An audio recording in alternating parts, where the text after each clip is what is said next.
Bernard Deporter, 25 ans, créateur de mode. Alors comment est-on amené à devenir créateur de mode?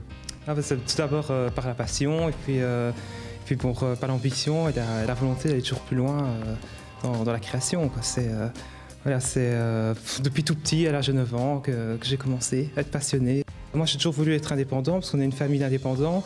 Et c'est vrai que à l'école, après avoir fini mes études et après avoir appris mon métier sur Paris, une fois qu'on sent qu'on a tous les acquis pour pouvoir se lancer, il ne faut pas hésiter. Moi, en tous les cas, j'avais les tripes pour commencer, quoi. Tandis que beaucoup de jeunes pensent multimédia, nouvelles technologies, Bernard s'est résolument tourné vers la mode. Pourquoi la mode? Parce que je retrouve tous les métiers d'art qui disparaissent, parce que j'ai toujours voulu un petit peu sauver, j'ai toujours été passionné par l'artisanat, par tout ce qui était château, enfin la restauration, de palais, les antiquités, tout ce qui touche vraiment à l'art et le cinéma, le théâtre. C'est vrai que la mode regroupe tous ces métiers d'art et il y a tellement de débouchés dans ces métiers-là que c'est assez intéressant pour moi. Ça résume vraiment bien toute ma passion, quoi.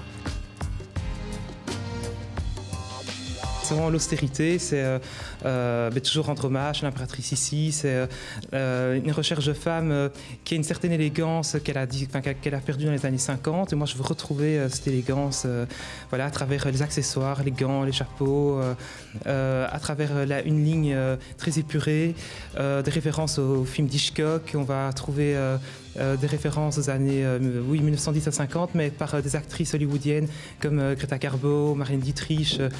Donc c'est vraiment dans le grand soir, il y a aussi du jour que je fais, mais c'est essentiellement cela, quoi.